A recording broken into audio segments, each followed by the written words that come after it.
Quantum Conversations, your portal to the inner realms. Access infinite possibilities, infinite mastery, and infinite love. Mind-expanding, heart-opening conversations with some of the greatest spiritual teachers, luminaries, and healers of today's world. Usher in new earth by living in your sacred heart. Quantum Conversations is brought to you by AcousticHealth.com, home of music from the universe, online healing retreats, and this program. Claim your free registration to daily shows at AcousticHealth.com. AcousticHealth.com, your portal to the inner realms. Our program starts shortly.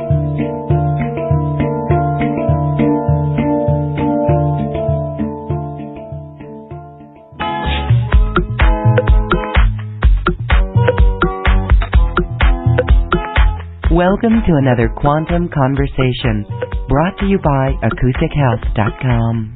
I'm Loren Gailey, and I invite you to sit back as we enter the quantum realm, that space of the greater part of you. It is your connection to infinite possibilities, infinite potential, and infinite mastery. And in today's episode, we are talking about Christ consciousness and an inward journey where we know that which we know within ourselves. My guest today has been studying consciousness for a long while, and he is a brilliant teacher in consciousness.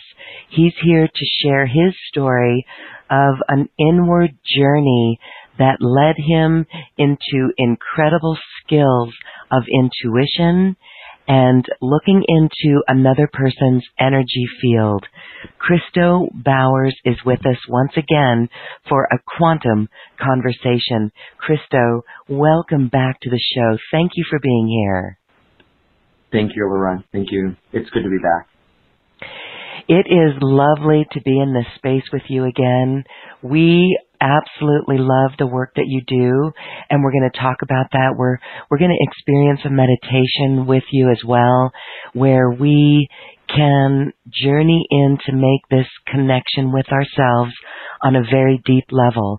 It really is where we go quantum, and it really is the unified field, and it involves Christ consciousness.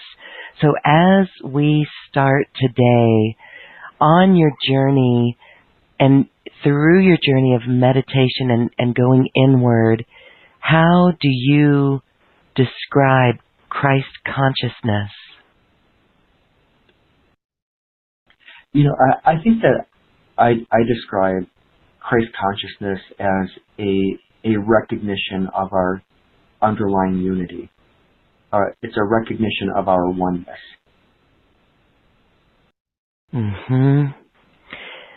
Of all that is there, of this great union that is there.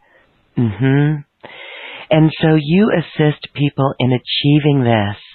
What keeps people from accessing this Christ consciousness when you look into their energy field? You know, I think that what happens is that our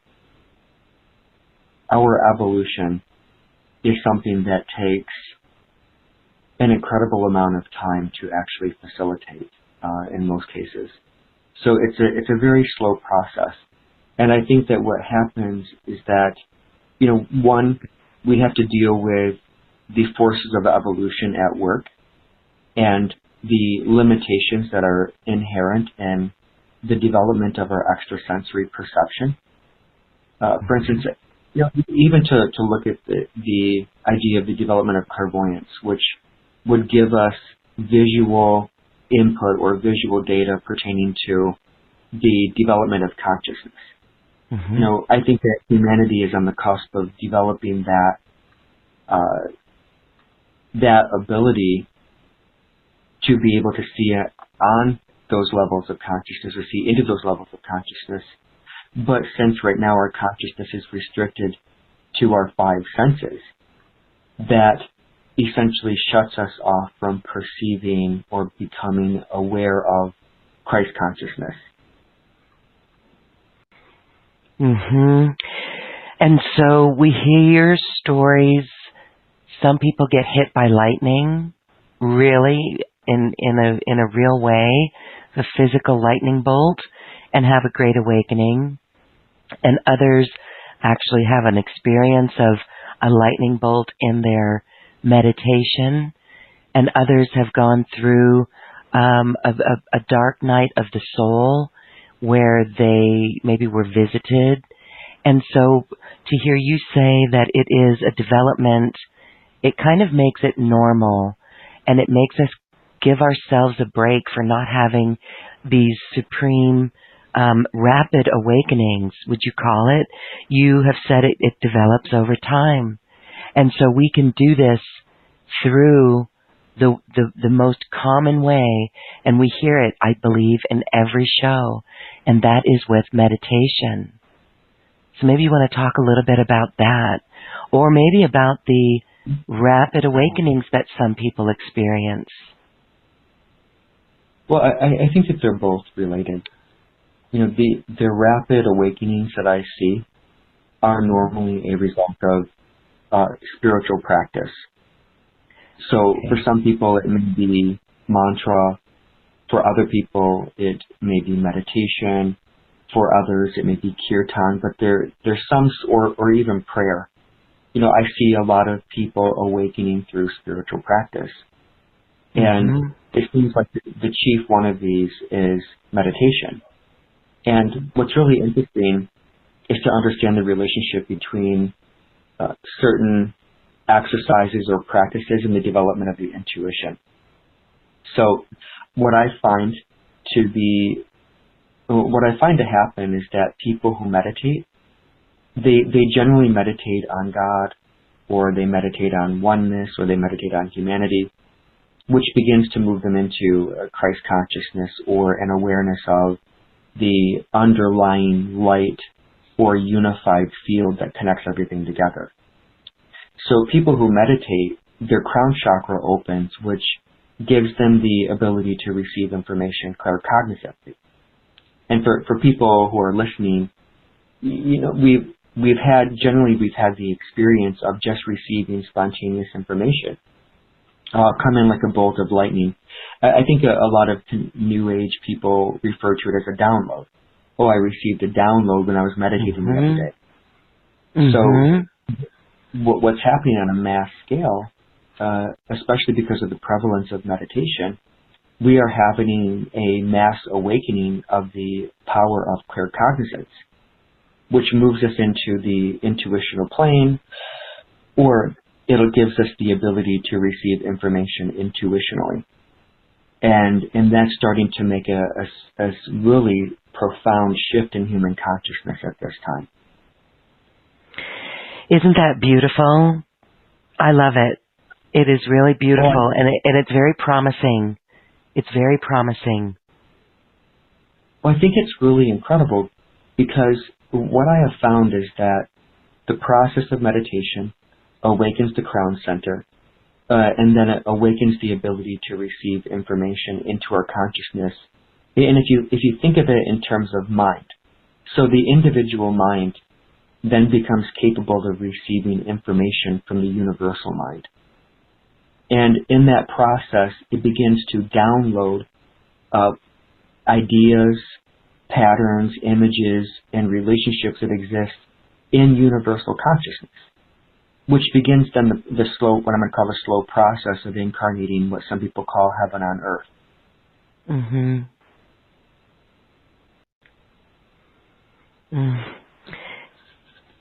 If we can just get quiet enough to receive it. Beautiful. Really, that we are the bridge then. And so we'll talk about this again on this show. That's why most of us listening to a program like this are well aware that, you know, when we tune into the news or the outside world, we could literally feel ourselves getting pulled away from that. And so just to come back into ourself, into this meditation, to receive those ideas and patterns. And when we get into a beautiful practice like this, that information is given to us. Now, you talk a lot about how your inward journey took you into this development of your intuition. What was that like for you? Because I know some of us, maybe we get those hunches, but we don't trust it. And then we're given an experience where we have a clear awareness that we should have relied on what the information was coming, right? So this doesn't have to be difficult. But what was that process like for you to develop that intuition? You know, I'm going to say that it was a really strange process for me. You know, I had read about the intuition, of course, in my early studies, beginning at around age 16. But once I began the practice of meditation 2 to 3 years later, I had undertaken the process of meditation with the intention of developing psychic abilities. And then at some point I forgot that I was attempting to develop psychic abilities and I was just practicing meditation for the sake of meditation. In 2007, which was roughly 9 years after I began the process of meditation, I was teaching meditation publicly as a form of service. It was during that period of time when I would get spontaneous information about the people who came and sat down with me in meditation. And at that point in time, I felt encouraged to share the information that I received. Even though I had no idea how the information came into my mind, I had no idea why I felt compelled to share it. It was just the spontaneous appearance of information, and then being somehow internally compelled to say to the person, look, I got some information that I feel compelled to share with you. Do you mind? So I would share the information that I received through meditation with them as I taught them meditation. And they, even though I didn't trust the information that came through because I had no basis for that, I would share the information with them and they would oftentimes be deeply surprised and moved by what I shared with them and how accurate it was. And oftentimes these people would bring their brothers or their sisters or their friends back to see me. And so then I would meditate with them and I would share information. And in this way, especially over the course of 3 years of doing this, I really learned to trust the information that was coming through. So it even seems like 3 years was a really long time. And I can give you an example of a couple times when information came through that I didn't trust it, but then the person that I was talking with was able to confirm for me what the information I was getting. Do you mind if I share a story with you? Oh, please do. That really helps us witness it. So go ahead. You know, there was a point in time where I spontaneously began to see the 8th and 9th chakras above the heads of people. And this was a spontaneous opening for me. Just one day I woke up and I saw an orange sphere and a violet sphere floating above the heads of everybody, even myself, strangely enough, in my mind's eye. And it was at that time that I was listening to the work of Carolyn Mays where she mentioned the 8th chakra and that there are archetypes there. And so I began an exploration of the 8th and 9th chakras. And there's a line of energy connecting them that represents a certain archetypal energy. So I began to explore this as well. And I was doing some work at it's like a little mini psychic fair. And I had people who were coming up to me asking for readings, and this is one of the things that I was exploring at the time, and one of the things that I was sharing with people who came to see me. And so I was talking with a woman about one of the archetypes that I saw in her field. In fact, she had the archetype of the one, I think, who likes her teeth. And I know that may sound like a strange likes archetype. Likes her teeth, okay. Likes her teeth. Yeah. Because if you read the works of Carl Jung, Jung states that he believes that there's an archetype for every form of human activity. Okay. And so you could say that humanity is built to express these archetypes because they are kind of like programs that people run that define consciousness and help us accumulate experiences. So this woman had the archetype of the one who likes her teeth or likes her smile, and she said, yes, I do like my teeth. I'm always looking at my teeth. And so this tends to be the reaction that people have when it comes to their archetypes. They can easily identify them.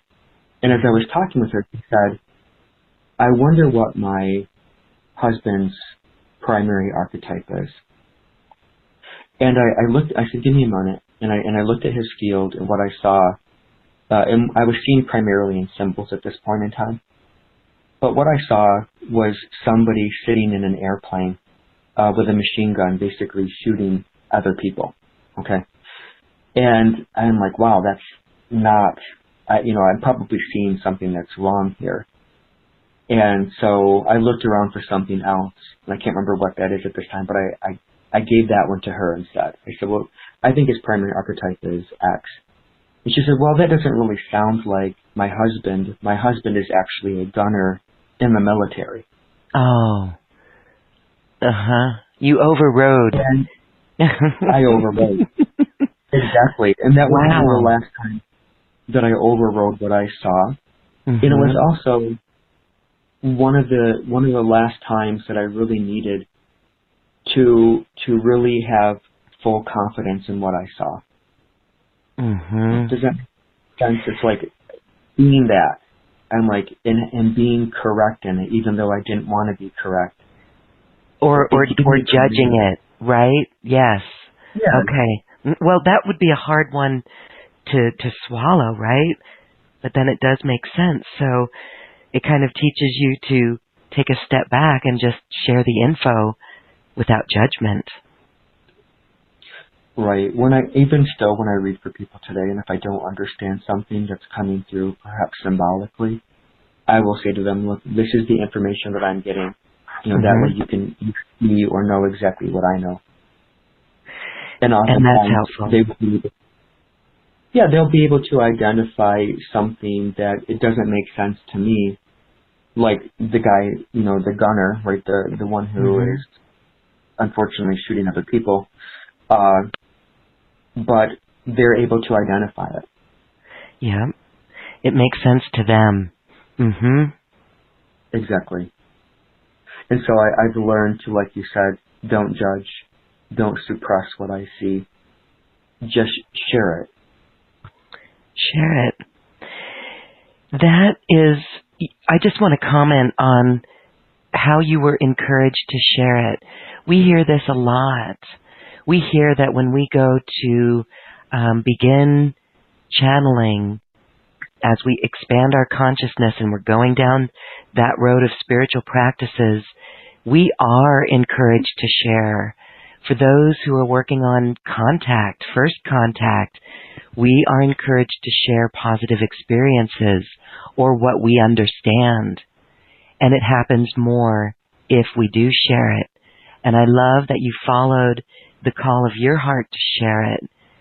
And I wonder, and that makes it also help the rest of us when we know that we should share our information, because there's a hesitancy to share it.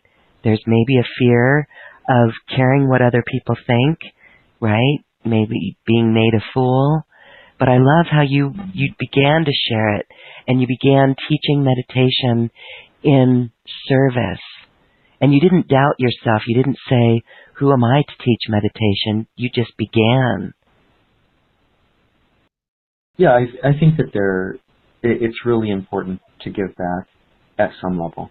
And I feel really strongly about that. And I felt like I had something through my experiences of meditation important to share with other people, maybe a couple shortcuts, or maybe to help people get rid of false beliefs about meditation and its practice. It's not about stopping your mind. It's not about thought control. It's about observation or directing the mind.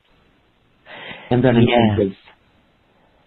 a lot of people, I probably meet more people who have tried meditation and quit it because they couldn't stop their mind from generating thoughts. And it's really sad for me to see people give up the practice of meditation because of what I call wrong practice or erroneous practice. So whoever is out there propagating this notion that meditation means stopping your mind, that's not really the case. I think that's a really difficult meditation practice to begin with. And I think that even for advanced practitioners, it's a really difficult practice to master. Mm-hmm. In fact, I tend to think of that practice as one of the least healthiest forms of meditation that one can undertake. So tell us how you would prefer to do it, to really steer our consciousness, to direct the mind, to connect with the higher self, to bring in information, to access downloads. You know, it's a really great question. I personally think that the major shift that occurred for me, the vast shift that occurred to me in the practice of meditation, was when I switched from, trying to suppress the mind and thoughts from arising to the practices of vipassana. And vipassana is generally referred to as insight meditation.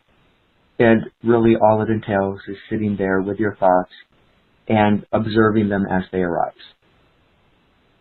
At that point, you get to begin to see the mind and the objects or ideas that are carried in the mind.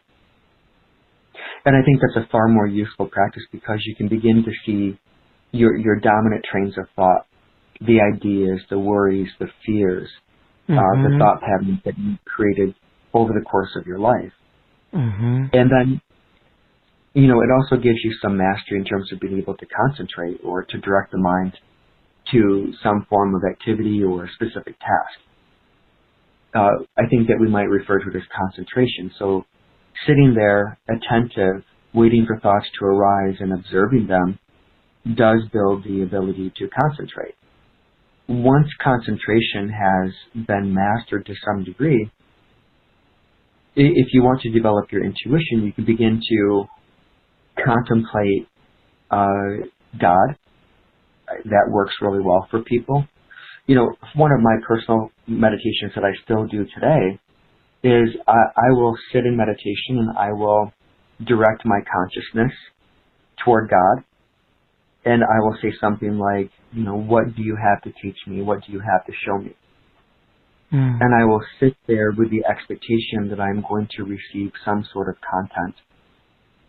And so it's like waiting for somebody to give you an answer, right? I mean, we've all had the conversation with somebody where we've shared some news, and in that conversation where we wait for their response, right? It's kind of like proposing to somebody, will you marry me? And then you're waiting, right? So sitting in the space with God saying, will you speak to me?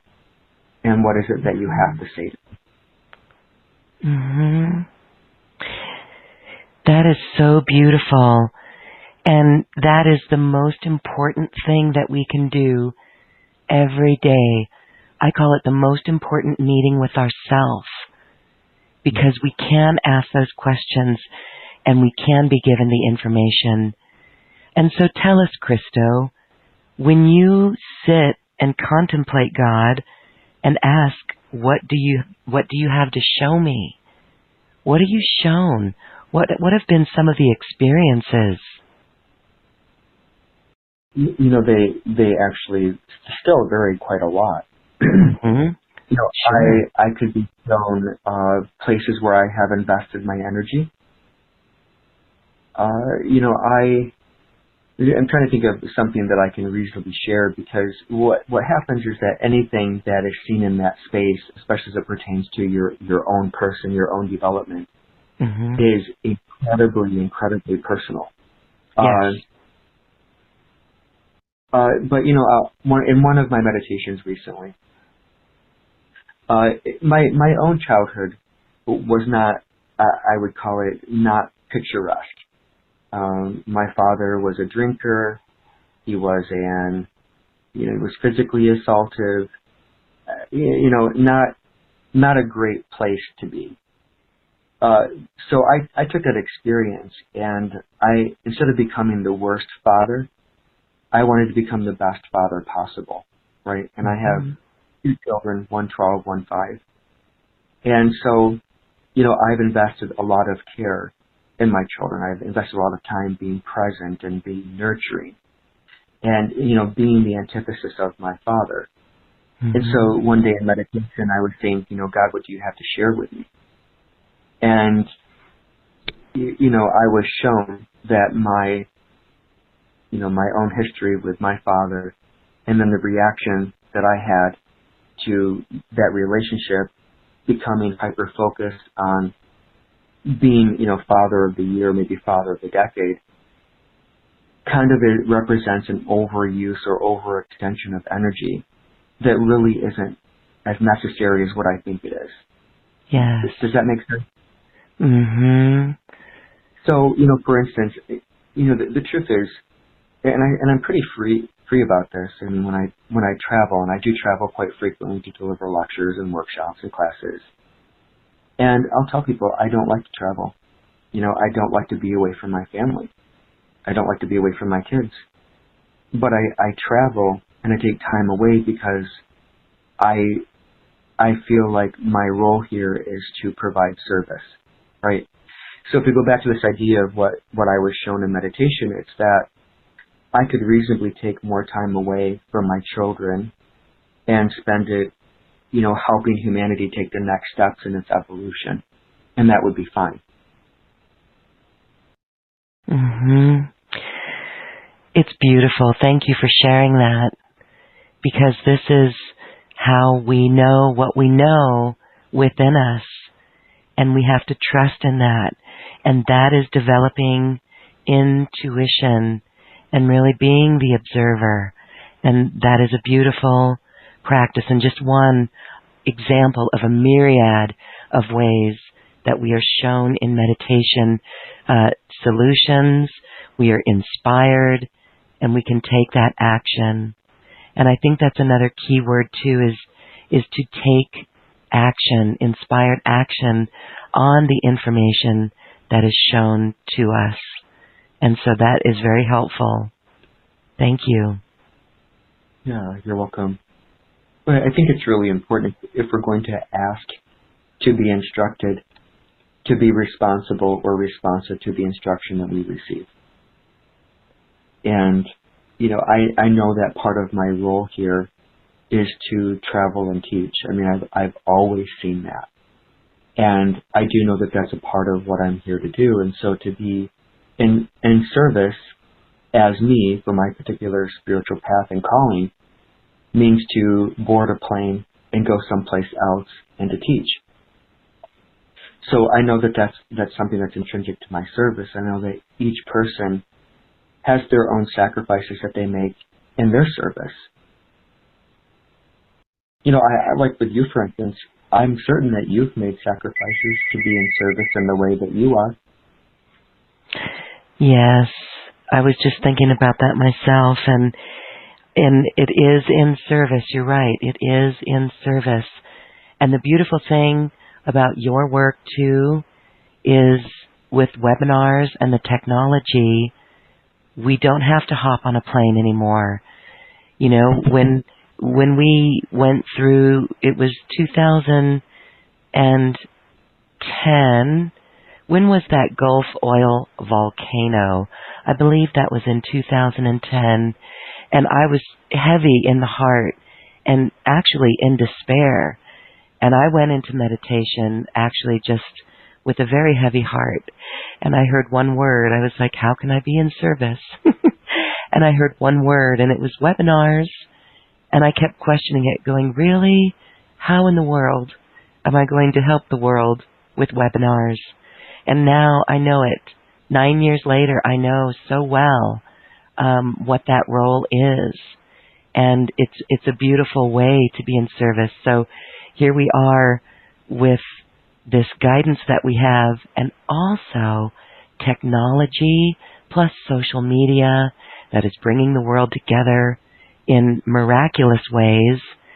So I do think it's beautiful, and it is very promising. And so the next step I just want to share is, how do we mobilize into unity consciousness? Really mobilize into unity consciousness. Really be it. Really live it. Really begin to share with others and assist others in creating new earth solutions. I'm interested in your comments on that. You know, I think that most of us are being called to some form of service to humanity at this point. And, you know, I think of each person and each crown chakra that suddenly snaps on, right? Now, I consider that a radio receiver. So when the crown chakra actually forms and becomes organized, and it has rotary motion, which is really important, it begins to receive a signal. And that signal is the signal that's sent out from the universal consciousness. And what happens is that those of us, and I think this is really what's birthing the New Age, is that there are so many people now who are basically receiving stations for what I'm going to call here the Word of God, right? And whatever that word is. And I think for each person... Hallelujah. Right? Do you think so? Hallelujah. Absolutely. Thank goodness. Beautiful. Yeah. Yeah, so as that energy, you know, as our individual minds become sensitized to ideas existing in the universal mind, and as we're receiving downloads, humanity begins to shift. You know, and right now it may not exactly be that apparent on the ground level, you know, because right now it's like the thoughts that are steering humanity are shifting, and so they've not quite caught up yet at the physical level. But the thoughts are there, the energy is there that is beginning to drift into humanity, right? And as each one of us begin to actively take up our role and to perform our service according to the ideas that we've been inspired by or that we've downloaded from the universal consciousness, that's what moves humanity toward oneness. That's what, you know, I'm going to call it mid-course corrects. Yeah. Does that term make sense? Yes, it does. Go ahead, explain that. We are correcting as we go. We're navigating this ship as we go. And it's all through love and experiences of love. But go ahead. Well, a lot of the ideas that are coming in are really about humanity's oneness. It's about our relationship to nature. And so right now, the old paradigms that have been conditioned into our consciousness through our experience, you know, that's taking humanity in one direction. And now, as these individuals are receiving these downloads, and they begin to teach their material, right? They're teaching their ideas that they've been downloaded with. I mean, I'm truly amazed by the number of people now who are channeling information. And that's because the crown chakra is open. When the crown chakra opens, people begin to channel, right? That's the download. So people are getting downloads that they're beginning to journal, then they're writing into classes, and they're delivering into workshops. Yeah. And so you literally have this light which is beginning to flood consciousness from the universal mind with these ideas that are beginning to radiate out into the collective mind of humanity, which are essentially changing the course of humanity's evolution, their relationship to one another, their relationship to nature, and even how we conduct ourselves in relationship to the world around us. You know, all of these things are being reorganized by the ideas that are filtering into the collective consciousness from the universal mind through the open crown chakra. Again, all of these things are driving us toward oneness. That is so promising, and that makes it so hopeful and worth it for all of us. Because again, as we look out at, for example, where we continue to see the earth being abused, it makes it so hopeful that we are receiving the information, and the new children that are arriving, the millennials and all of us, no matter what generation we are in, we can be inspired with information and take action. So even though we may not see in the mainstream collective signs of of good things, it is happening, right? So, inspiration for compostable plastic or new solutions, things that are of humane organization instead of inhumane services. So again, that's beautiful. And I just love to hear stories of that and to really get a bead on it, because that's where we have to keep our focus on, is bringing in the new, because we certainly are seeing the old paradigm crumble. Yeah, it's not necessarily a fast transition. I mean, if you think about it, but Right. but what we've seen, I think, is incredible. I mean, even how spirituality has filtered into the West, at around the turn of the century, into the United States with Yogananda and the Dalai Lama. I mean, these are incredible points of transformation for, I think, the Western consciousness. And I know that there are other yogis that I'm not familiar with, or other spiritual teachers, but if you think about what's occurred, from the 1900s to 2019, it's incredible what's happened in the course of only 100 years. I think it's amazing that this much progress has occurred in this much time.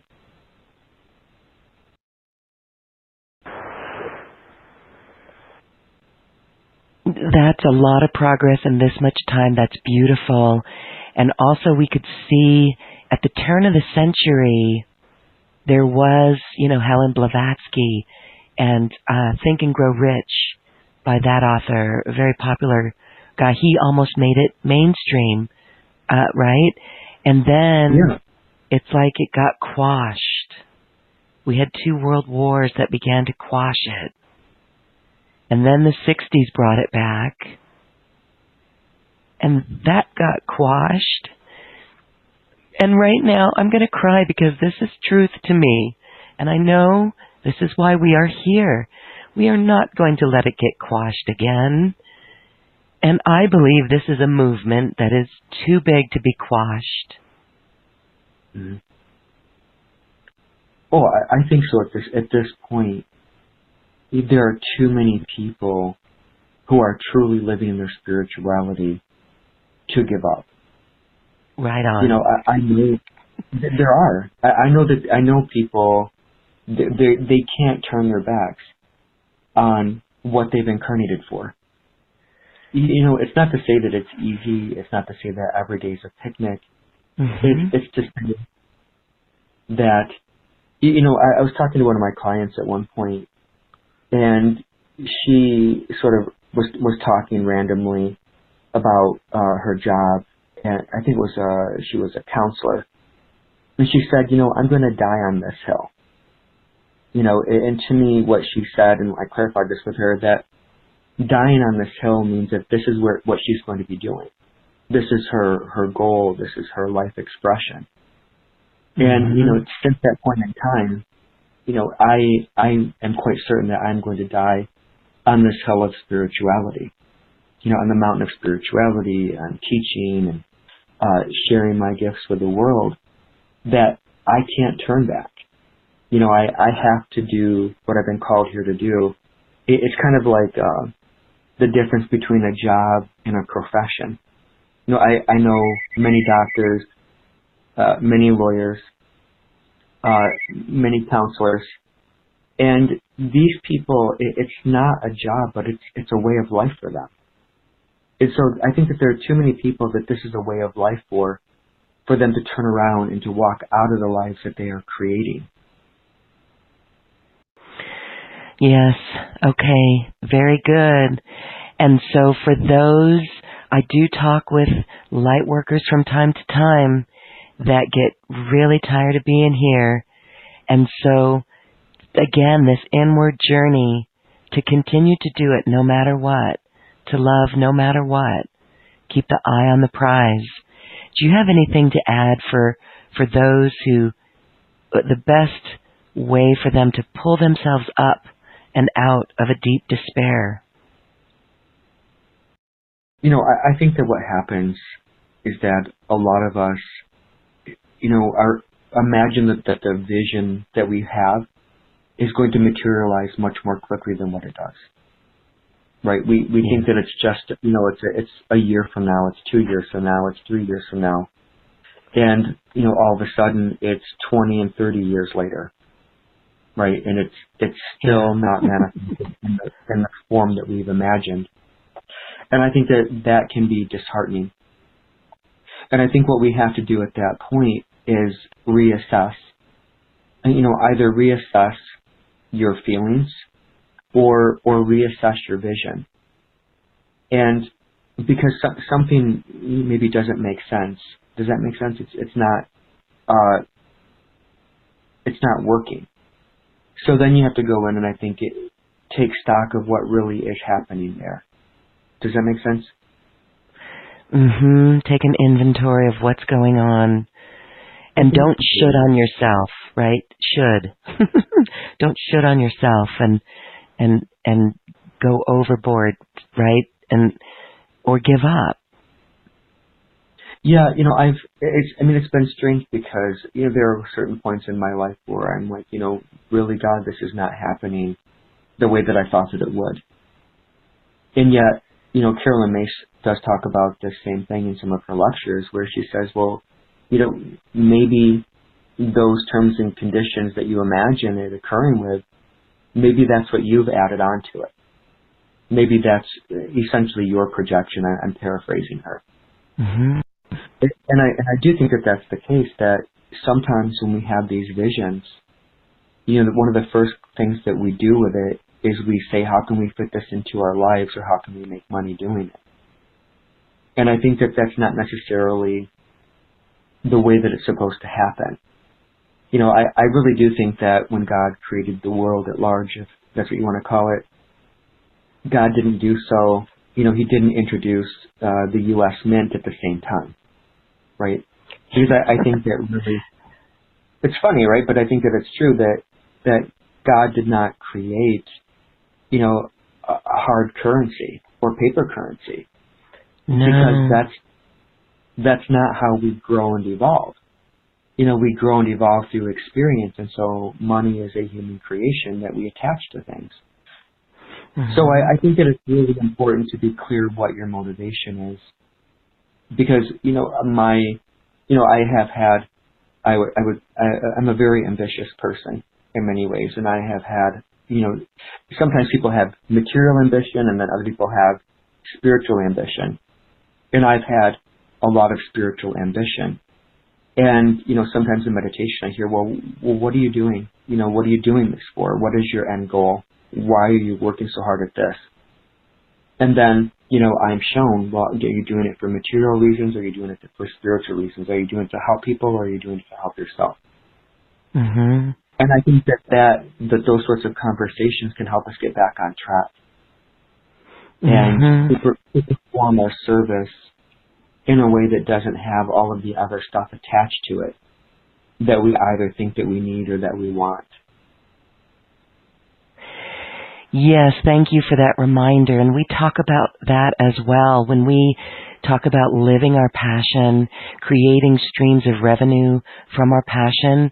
It is not because we're doing something for the money. We're actually shifting our energy behind it and cultivating from joy and doing what we love. And by doing that and being in that energy, we are inspired. We're shown in meditation or in the shower aha moments of things that we can do to add a service that allows people to exchange currency as a valuation. But the point is clear that we're doing it for service. And we call that New Earth service, if you will, where we're doing it really from a point of being in service, a way of helping others and creating to assist the planet to bring in new systems.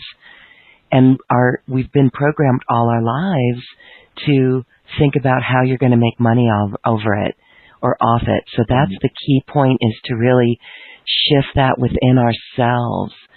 But there's a way that I also notice this with healers or other light workers and way showers, that we tend to undervalue ourselves. So that's a whole nother issue too.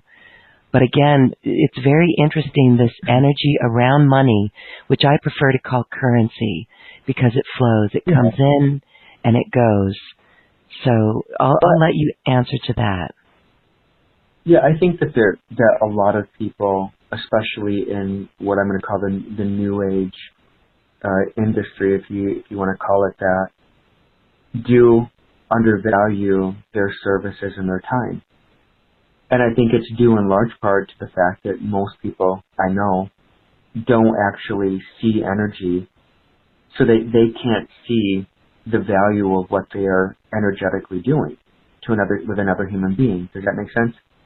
So it's kind of like they have what they perceive as an intangible good or an intangible service that they're then trying to place a value on, but it's not something that they can see.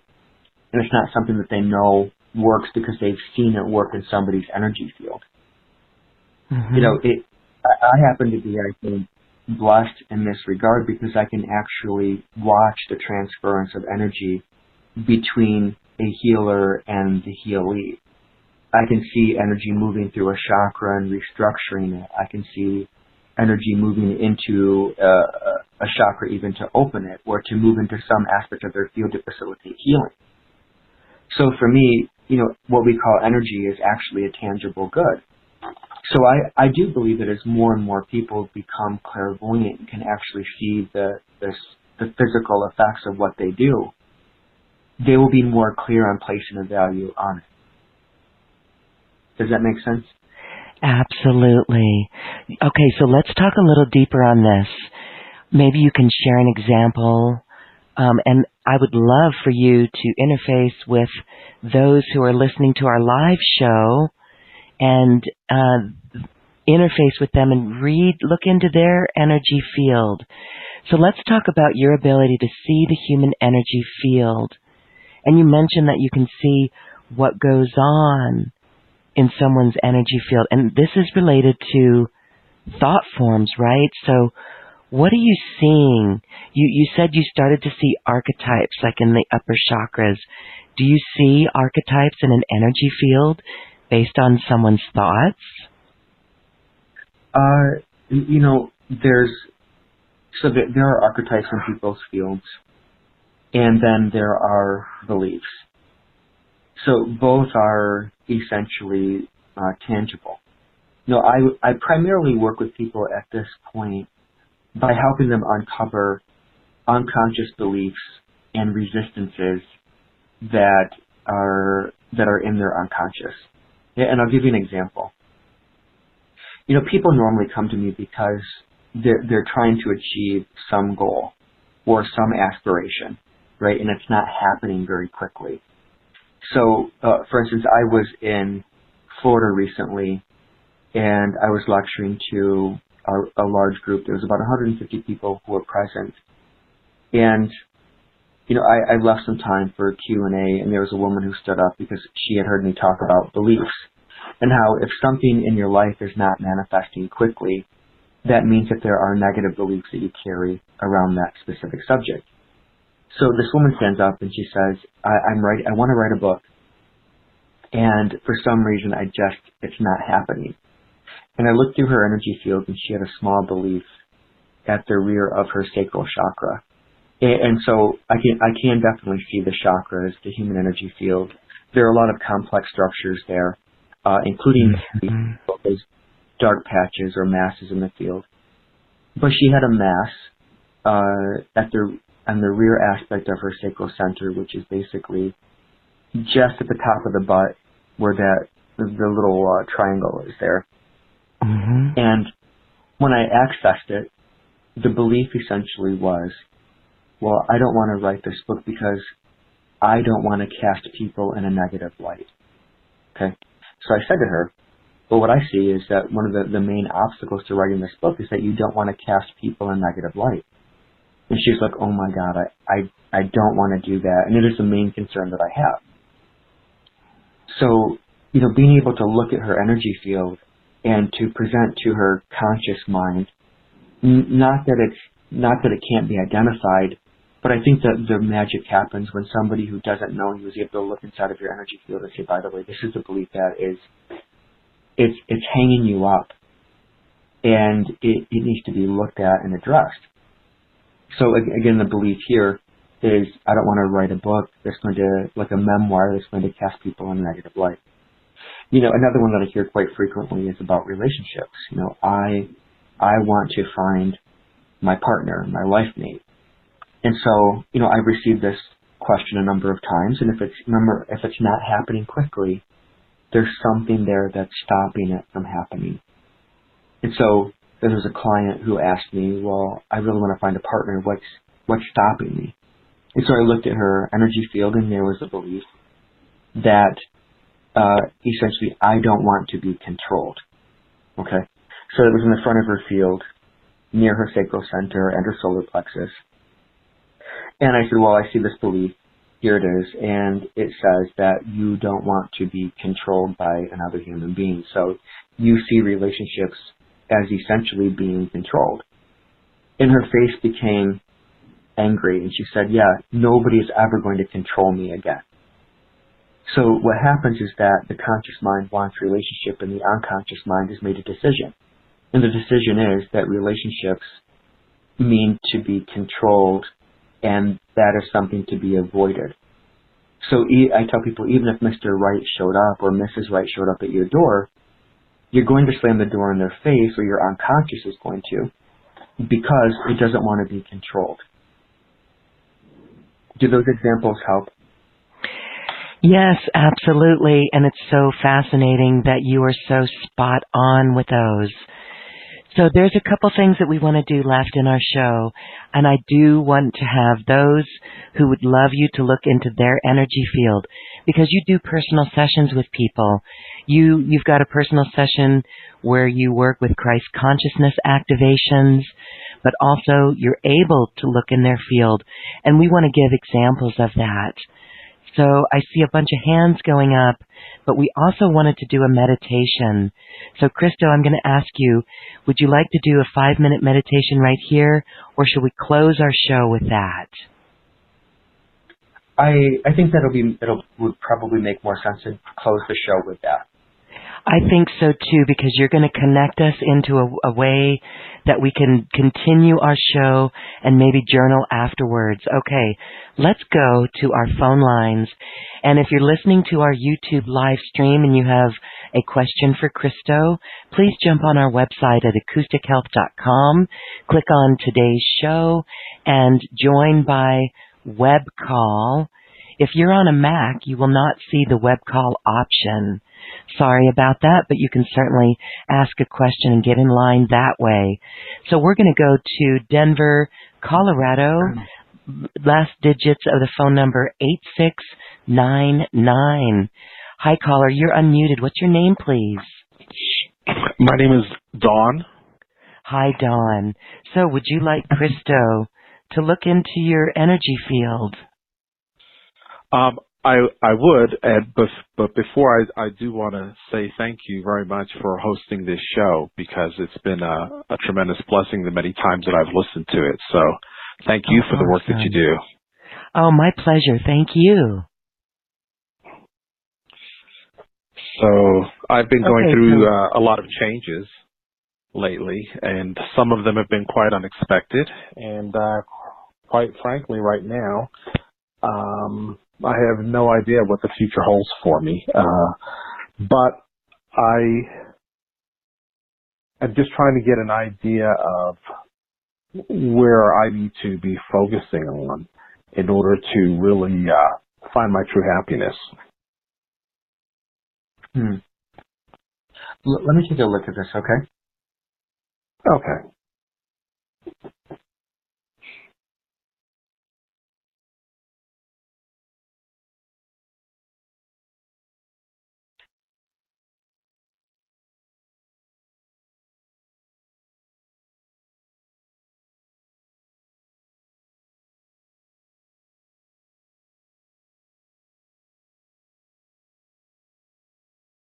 Okay. what shows up in your energy field is the development of your navel chakra. And I think this is really important because, and although this imagery is a little bit difficult to explain, I'd like to explain it as best as I can. The image that I'm getting is of you essentially laying down. And there are these, what I'm going to call pillars or weights that are balancing on your legs, one on each leg, a pillar and weights balancing also on your hands. And then I see things balancing on each of these. And what I understand is that you're basically being pinned down with responsibilities. Does that resonate with you?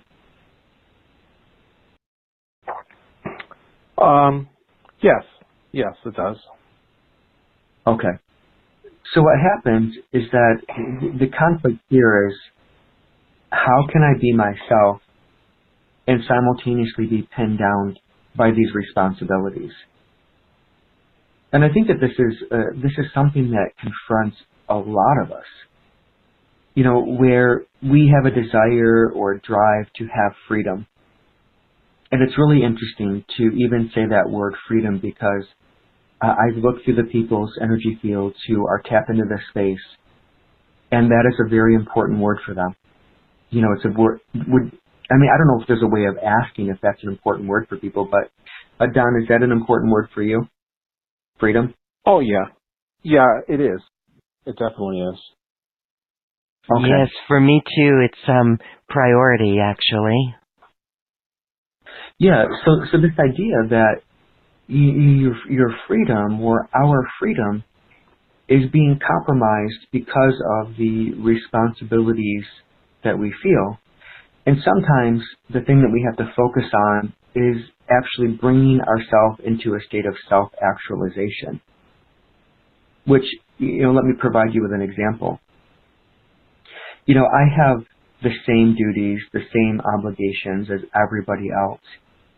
And yet what I have done is I have, where I can, and probably I've done it actually more than what is reasonably possible. I've cut away the things in my life that do not stand in harmony with my goals and objectives.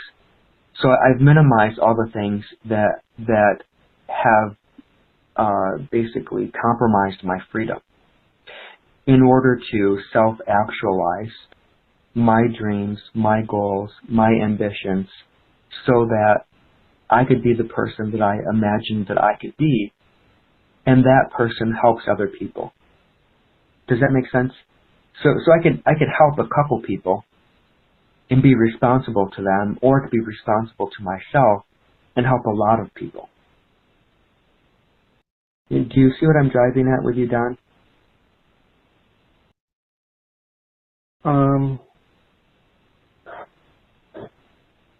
Well, I do. I understand what you're saying, but I'm not sure how that relates to me in reference to that example. My sense is that you are a person who freedom is important to. Would you agree? Oh, yes. Okay. Then I also see that you are burdened with responsibilities. Would you agree? Oh, yes. And the responsibilities that you are burdened with do not let you self-actualize. Is that true? Ultimately, yes. So the idea here that self-actualization is related to happiness, right? The freedom to self-actualize is related to happiness. So if we increase our ability to self-actualize through the use of our freedom, we ultimately increase our happiness, that they're related. So I would say that the biggest problem that confronts you right now is that your freedom to self-actualize is being compromised by being burdened with things that... The moderator has left the conference.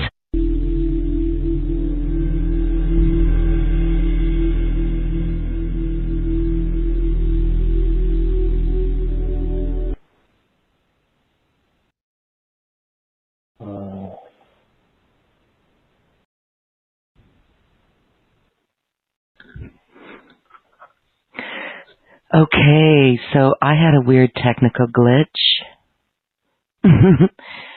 And I think that we all got bounced off of this call, and Don's no longer here. So give us a moment, everyone, and we'll have Cristo jump back on the call, because I just got booted, and I believe that Don and... Oh, there's Cristo. Hi, Cristo. Hi, I'm back. I don't know what happened. And I'm back too. I got booted off, but I was listening to you guys, and then it looks like Don got booted off. So I believe it was interrupted. There he is. Hold on just a moment. Hey, Don, you're back. Okay. That was really weird. We all got booted off. Yeah, weird. Okay. Let me offer a meditation to everybody. Okay, because I think that Don's situation is something that is confronting each of us. And so I want to take a moment for everybody who's here and to take a moment to find your center. And I want you to begin to think about what it means for you to be self-actualized, what it means to be free, to exercise your freedom, to self-actualize your person. I want you to sit in that space for a moment.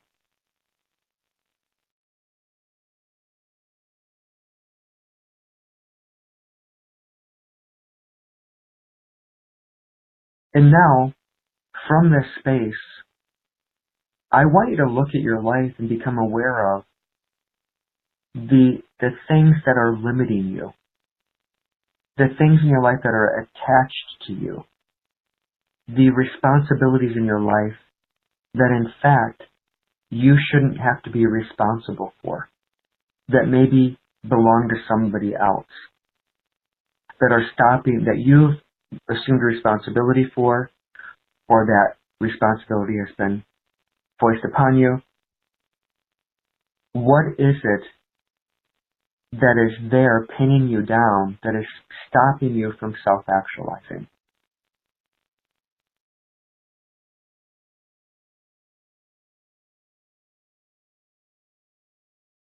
You know, I don't know if there's a way of asking some people, Don, did you see anything? Did you receive any intuitions, any understandings? If there's a way of asking, other people, go ahead. Well, I think I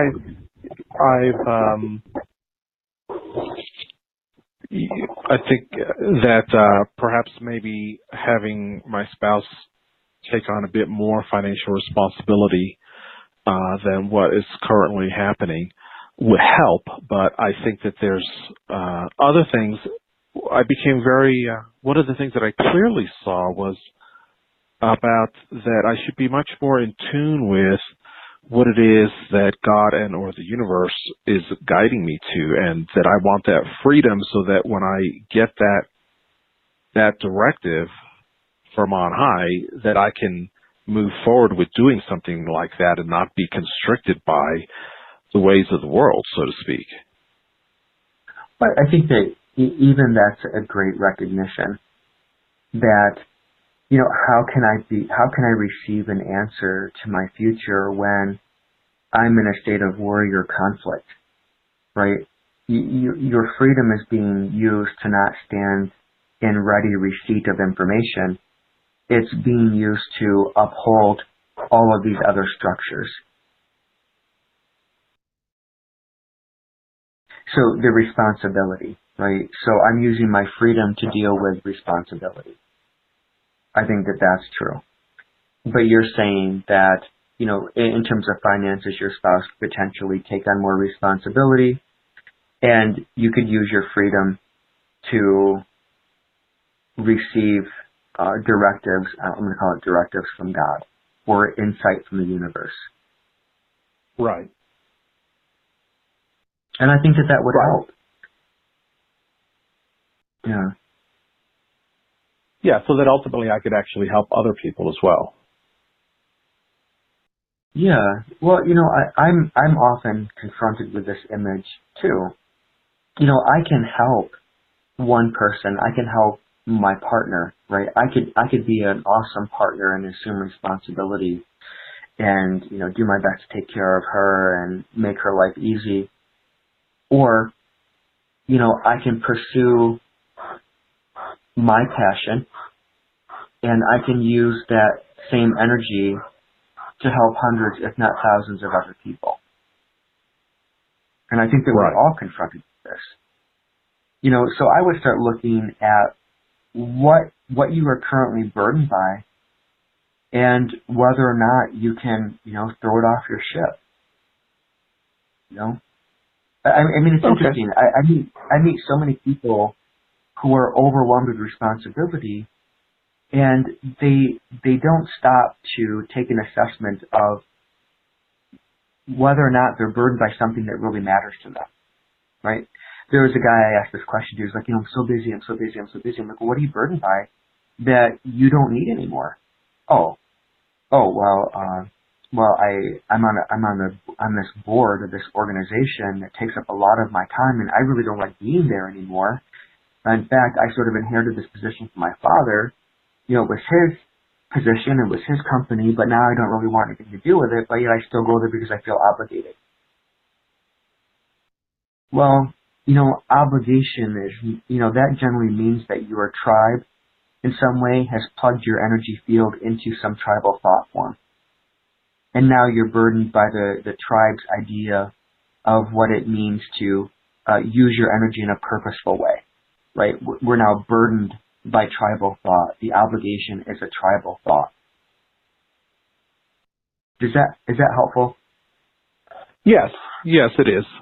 I think it's very easy to fall into the tribe mind and to be influenced by the tribe. And for most of us, of course, that is a lot of the energy that is either left over in our lives from mother and father or whoever, helped us to grow up in this world. Well, I think that the problem is that, Carolyn Mace uses the term inner stamina. You have to have enough inner stamina, to be able to look at your tribe and say, I'm trying to find a way of phrasing this that doesn't seem too hostile. It's like you have to be able to look at your tribe and say, this is what I must do for myself because I feel called to do it. I'm not doing it to let you down. I'm not doing it to intentionally harm you. I'm doing it because this is the service that I feel drawn to. This is what I feel pulled or inclined to use my freedom for, right? And the problem is that your tribe is never going to understand your inner hardwiring. It's never going to understand how you feel compelled to use energy, your drives, your motivations. And because our drives and motivations aren't normally shared by other people, there's nothing that you can say or do to justify your own drives and your own ambitions with other people. So you have to be able to have enough inner stamina to say to somebody else, this is the path that I'm walking for me. Right. Yeah, I think that you're absolutely right. Yeah, and again, what I hear you sort of wrestling with is this idea of, if I do this for me, is it going to be construed to be malicious? Am I going to let people down or harm them? And the reality is, you're harming yourself and you're letting yourself down, and that's not your first question, right? Right. It's kind of sad, right? That our first question isn't, am I letting myself down? Am I harming myself? Generally, what I've seen with my clients is that the last person on their list is their own person. Right. That's very true. And so if that's how you're using your freedom, right? You're using your freedom to put yourself last. You're using your freedom to support a life that's probably too big for you, actually, or one that doesn't fully resonate with you. Well, is that a good use of your freedom? I don't know. No. It doesn't sound like it's a great use of your freedom, but it's certainly a way that you can choose to use your freedom. Right. Right. Yeah. Okay. So hopefully that's helpful. If not, at least maybe there's parts of it that are inspirational. Right. Thank you very much. I appreciate it. Yeah, my pleasure. Thank you, Lauren. I appreciate you too, very much. Thank you, Dawn. Thank you so much for sharing, and good luck with everything. Thanks for your sharing there.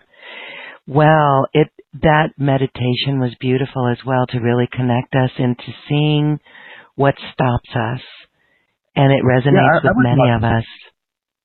If it's possible, I'd love to hear from a couple people, what they saw in terms of the obstacles or how they're using their freedom, or how their freedom how they're being compromised from achieving their goal, if that's possible. Yes, let's go ahead, and if those want to share, you can share over the Q&A box on our webpage here, or if you're on the phone, *2 will raise your hand and we can unmute you. I see a lot of personal hesitation, sabotage. It's really like fear of going for that dream. And I've actually been working on this for a while, so that's really interesting to see how that fear really keeps us back, keeps us from being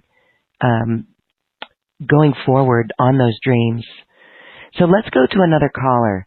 This is a cell phone caller from Toronto, phone number ending in 5688. Hello, you're Hi, Lauren. Hi, please. Hi, Crystal. Thanks for taking my call. The reason I'm calling is just to comment on that meditation results. I saw basically a blue tarp covering myself on whatever. It's like a flat plane and things under it. So I'm not sure exactly what it means, but symbolic I can probably guess. But that just wanted to give some feedback to Crystal. Okay. What's your name, please? It's Derek. Derek. Okay. Thank you. Derek, if I may ask, what do you, when I was asking about how would you like to use your freedom, right? Did you have any? How do you like to what, sorry? How would you like to use your freedom? What do you want to create in your world? What is your intention to create for yourself? Do you have anything that you're aspiring to right now? Fundamentally, service to others is a general theme, and I think that probably pertains to me and most of the people on the call. Okay. Do you mind if I look at your energy field and just share something with you? Sure, go ahead. Okay. It's interesting, and I see this quite frequently with people. Okay, there's a belief near your central channel. It's in your root chakra, and it's down at the very bottom. It's not a big belief, but I think it's sufficient of size to affect you. Okay, because I'm asking, well, what is limiting, or what is getting in the way of Derek's service to others, or performing a service to others? And there's this belief, I'm going to call it belief number 1. Belief number 1 is, I just want a quiet space for myself. Do you resonate with that? Yes. Yes. And I point this out because a lot of us have been at this for a while, right? So Derek, how long have you been doing this? Decade. A decade. Yeah, it's not an easy process either. It requires a lot of sacrifice. It requires a lot of ingenuity, a lot of thinking, a lot of dedication, a lot of movement. And so what I find is that underneath this, desire to expand and be of greater service is what I'm going to call a touch of burnout. Do you think that's an okay term for it, Derek? I can appreciate what you're saying, yes. Okay. So, in the hub and to-do of life, it's like we're all just looking for a quiet space just to heal for a little bit. And I think this is where, we need to begin to form connections with our community and have these meaningful exchanges and support systems of, encouragement and support and love and understanding, because struggling with the world in the way that we do as servers, it taps our energy field. It leaves us, in need of some downtime, some quiet time. It leaves us a little bit burned out, a little exhausted at the end of the day. And that exhaustion, that burnout, can be sufficient to stop us from really expanding into greater forms of service.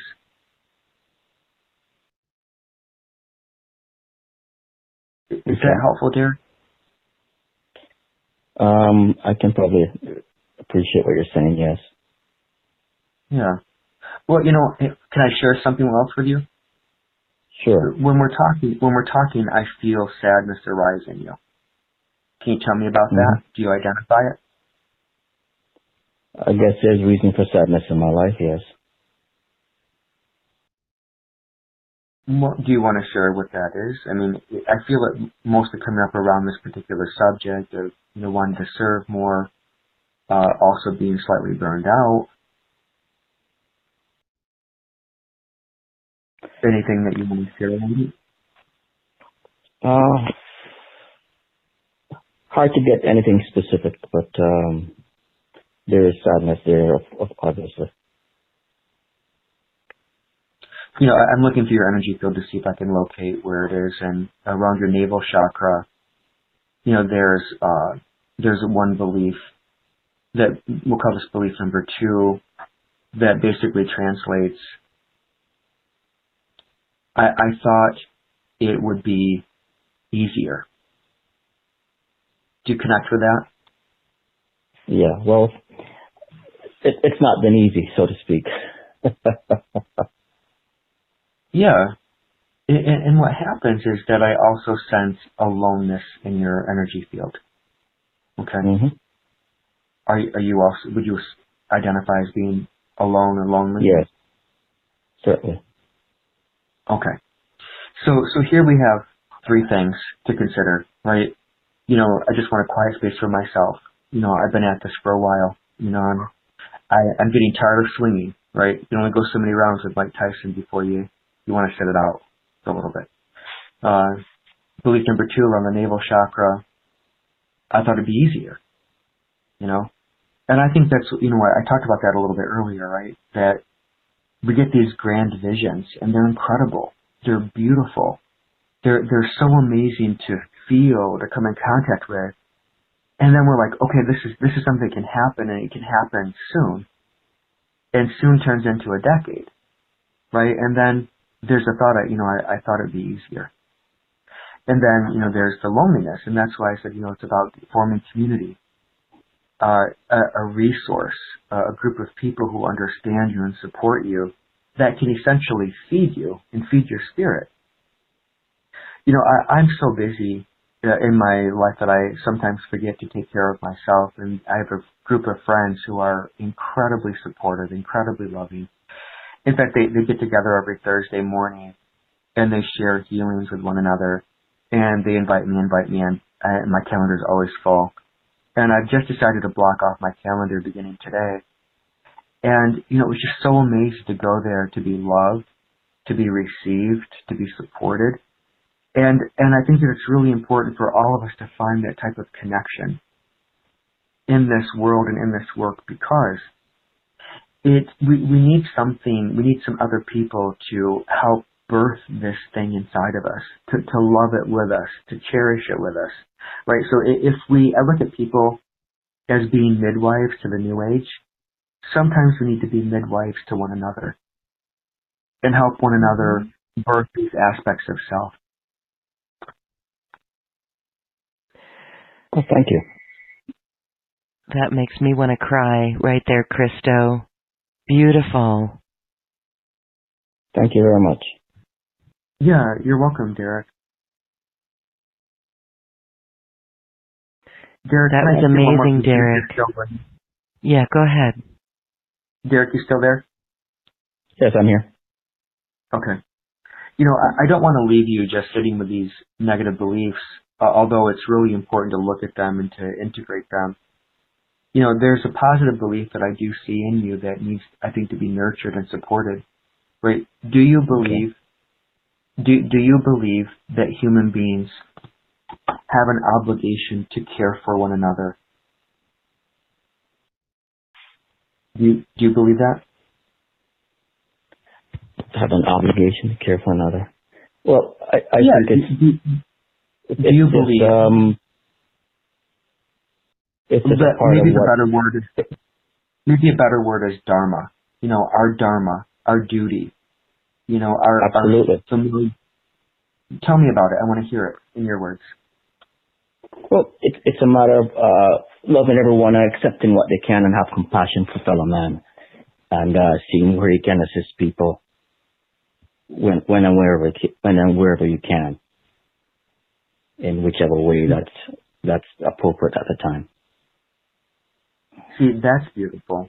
That makes me want to cry, because that's a message. See, I look at your energy field and I'm like, each person is here, I believe, to teach something. Derek, this is your message. That humanity has a dharma or duty to care for one another. Right? And I think that this is what you... Does that make sense? Okay, yes. So this is something that you have conviction around, would you agree? Yes. This is something that you deeply feel passionate about. I heard it in your voice, but would you agree? Yes. So to be a teacher, you have to have conviction. You know, the depth of your conviction is equal to your effectiveness as a teacher. Okay? So Okay. if I could have you teach one thing here right now, it would be this message of Dharma or our duty to one another. Okay? Because right now, humanity, it's a lesson that humanity has not yet mastered. It's a lesson that needs to be broadcast into the collective consciousness. And that's your job. Yes.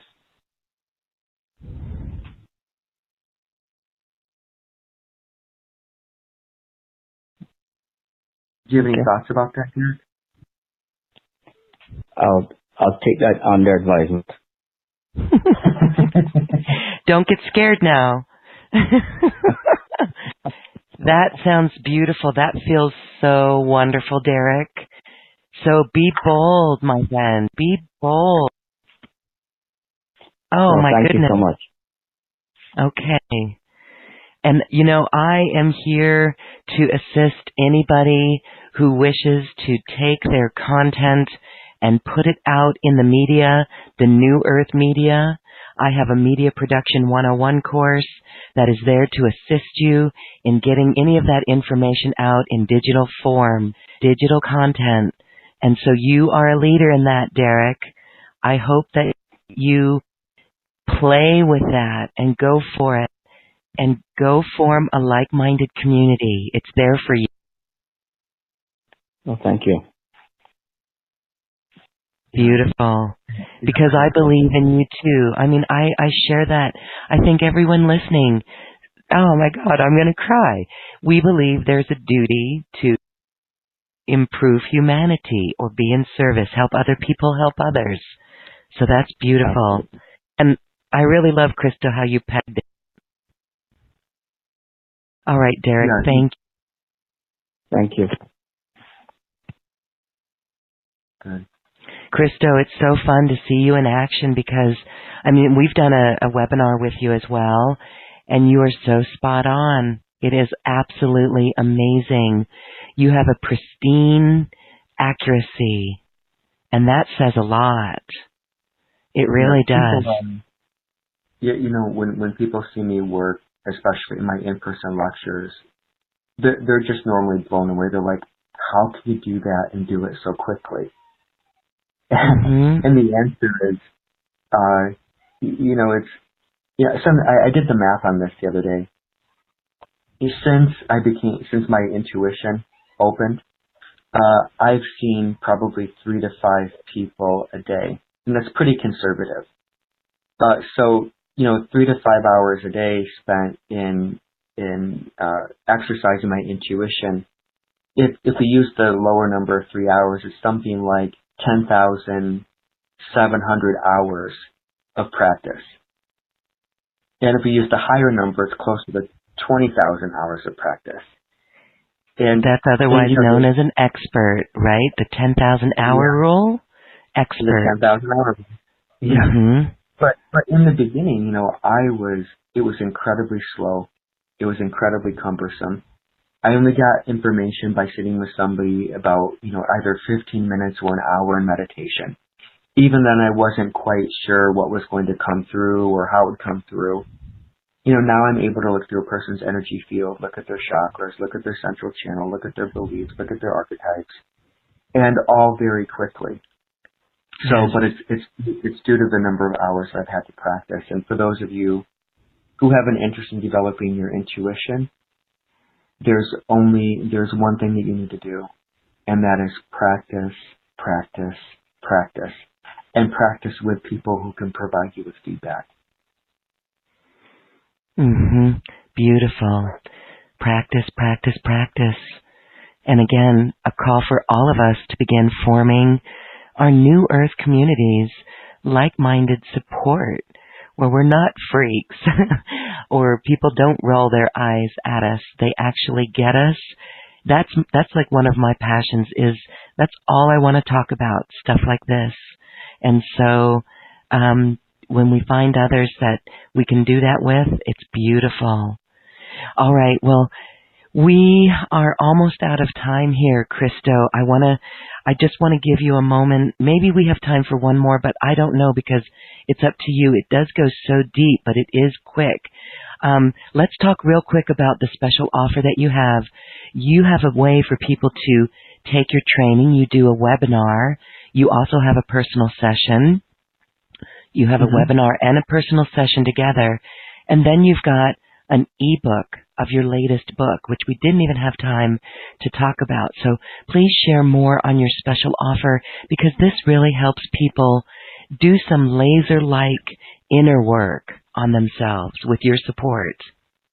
Yeah, with the ebook, I spent about a year and a half writing it.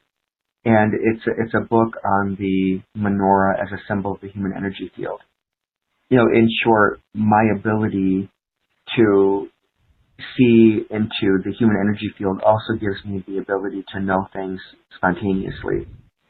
And so one day I was looking at an image of the menorah, and I got very clear insight or a download around its symbology. And it's a symbol of the human energy field. And in fact, it's probably one of the most complex and one of the most beautiful symbols of the human energy field that I have ever seen.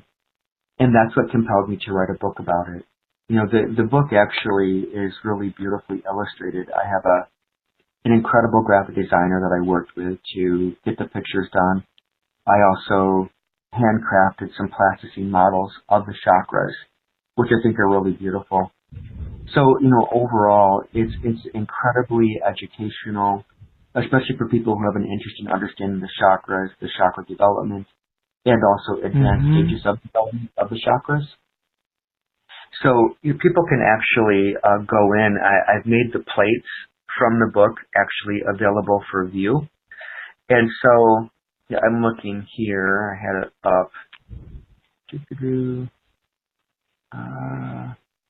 While you're getting that, I just want to mention on your special offer page, scroll down to the very bottom, and that ebook is available for $8.88 on its own as a separate download. Again, that's on the special offer page at the bottom. So go ahead, Cristo. You're talking about some of the images. Yeah, there's people who have an interest in looking at the images can go to crystobowers.com/the menorah plates. And so www.crystobowers.com/the menorah plates. And you'll need the password that I'm about to give you, which is CLB, CLB as in Cristo Leroy Bowers, TMP, all caps, and that's the menorah plate. So CLB, TMP. And you can view all of the illustrations from the book, and this will help you understand some of the other content in the book. But I really, I mean, to me, this book is a work of art, and I want it to be something that people could really visually engage at a very deep level. Okay, beautiful. I mean, this is you brought this in from on high. This was a download.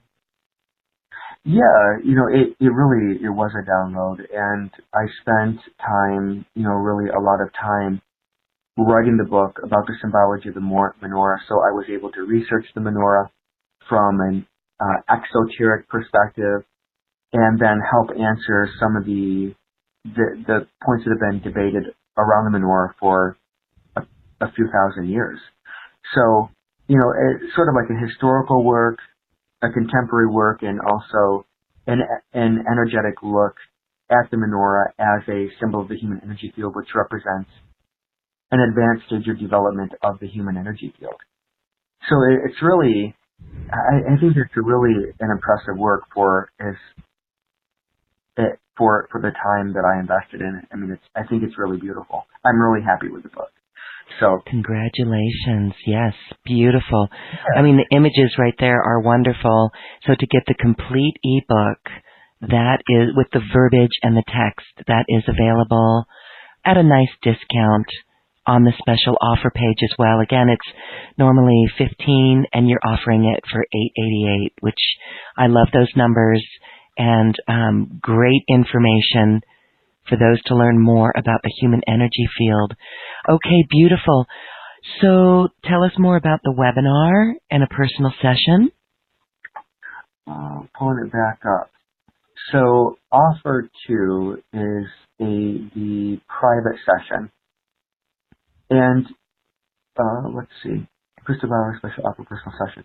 So basically, most people who come to me, they come to me because they want to work through something that has been that's not come into manifestation quickly, or they want to work with me on patterns.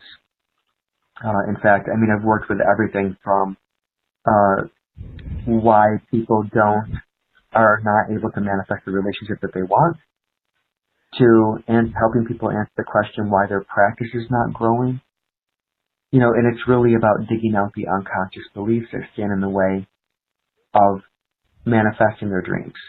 So this is what I do every day. And, I've been told over the course of 10 years that I'm really good at it. And, I think that, imagine somebody can look at your energy field and uncover your unconscious resistances. And plus, it's not just one resistance, it's usually a complex of resistances. So there are negative beliefs that stand in the way of fulfilling our destiny, or fulfilling our relationship needs, or fulfilling the development of our business. And it's really incredibly transformative to have all the information essentially dropped into your consciousness for you to be able to look at and examine the challenge now at a conscious level. So this is essentially what I offer in my personal session. Bring me the thing that you've been wanting to manifest that's not manifesting, and let's help it incarnate. And again, that's what I do every day in my practice. Every day. And I love it because, so many people have written back to me. There was one woman I worked with, she approached me, she said, I really want to write some manuals for these classes that I am delivering. And so I helped her identify the unconscious blockages. And, she phoned me back eventually. I attribute my success with writing these to you. And I'm like, that's really such high praise.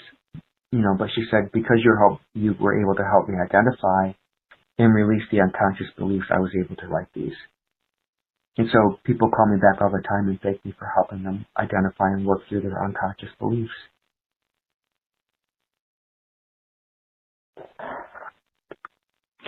That is so beautiful. You are an accelerator of dropping the baggage and really going through it, as we saw today, because your ability to pinpoint it so clearly, quickly, and accurately, it's very helpful.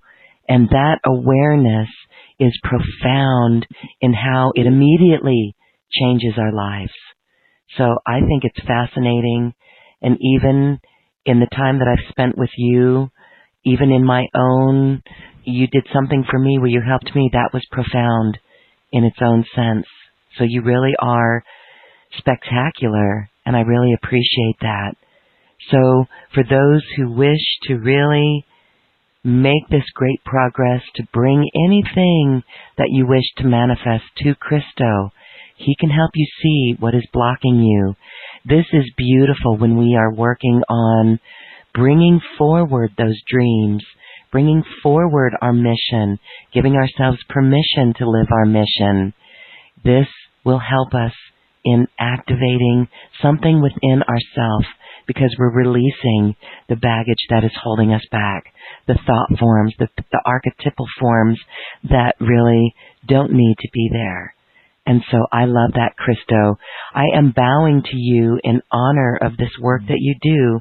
It is wonderful, and it really is making a difference, because I envision New Earth, and anyone who listens to a show like this, to this show or anything like it, is a New Earth leader. And it is time to mobilize for New Earth. So all of these tools that are here to assist us, it is simply here to really put us directly on our path. Cristo's offer is available at acoustichealth.com/special offers/Christ consciousness. Cristo, thank you so much for this time today. That meditation again, I hope people go back and listen to that, or just remember what that felt like to come into our center and to take a look at our energy and what is withholding us, because we simply need to be aware of it to help ourselves release from it. Is that right? Would you say that's 80% of the work, the awareness? Yeah, I mean, what I see happening, and this is, I think, one of my best examples. There was a woman who came to me because one of the things that she was dealing with was an obsessive compulsive disorder to weigh herself. So she was weighing herself something like 20 times a day, and she was not overweight at all, but she just continually weighing herself. I helped her identify the unconscious motivations or the beliefs that existed around it. And she was like, well, I know all these things, you know, I haven't put them together in this particular way, but they're things that I think about periodically. I'm like, well, just go home and listen to the audio file and think about them and their relationship to what you're doing. And, you know, she wasn't convinced. She was actually kind of angry that I would have the audacity to send her out with such a simple task. But then I told her, you know, to call me back if it didn't work, right, and let me know, because I'm here for anybody who works with me. And so she called me back about 2 weeks later, and she said, you know what, you were right. I don't know how it happened or why it happened, but I no longer feel compelled to do that. So, you know, the awareness essentially breaks down the belief. Mm-hmm. We don't know how, we don't have to know how, right? But it's see you later. It's amazing how that works. Yeah, I look at it this way. It's kind of like each belief is like a bucket of water, right, with a lid on it, right? As long as the lid is on, the water remains inside and intact. But if you take the lid off, right, it's like now that water is exposed to the outside environment. So consciousness is like sunlight, which now is exposed to the water because the lid has been removed, and it evaporates. Mm-hmm. Yeah. I love it. That's a beautiful metaphor. Absolutely. Well, thank you, Cristo Bowers, for your dedication, your commitment, and your service. It is really spectacular. Thank you. Thank you, thank you. As we say goodbye, I just want to give you a moment to close our sacred circle. You know, my sense is this: remember who you are, and remember the purpose that you came in for. You know, if you don't have, I mean, most people I think have memories or experiences of having what I call it a birth vision. You know, remember your birth vision. Remember your inspiration. You know, the way for that to be birthed into the world has been opened for you, and I know that the path is even opening under your feet as we speak right now. So remember your birth vision and believe in it. You know, I thank everyone for joining us. Loren, I thank you for offering me this space. You know, I love your show. I love what you're doing in the world. You know, thank you for being a light, and thank you for being of service. Oh, thank you. It is the most important thing that I can think of doing in my desire to be of service. So thank you, Cristo Bowers, for this enlightening quantum conversation. It truly helps people remember the birth vision, and we will believe in it. Thank you, Cristo. And thank you for your special offer. Again, take up this beautiful offer from Cristo Bowers, a personal session, great information, Christ consciousness activation in the webinar, or his book, which is available as well. Thank you, everyone, for joining us, and remember your birth vision and believe in it. Thank you. So now it is time to dance our way to the cosmic heart, and we'll be gentle and quiet as we remember our birth vision.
you for listening to this quantum conversation, and thank you for dancing with us to the cosmic heart.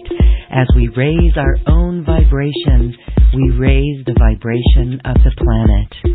This show is dedicated to you and all awakening hearts, as we are here to shine our bright light and amplify our love. Access all quantum conversations, special offers from our guests, and online healing retreats by visiting acoustichealth.com. I'm Loren Gailey, and from my sacred heart to yours, I honor your magnificent love and light.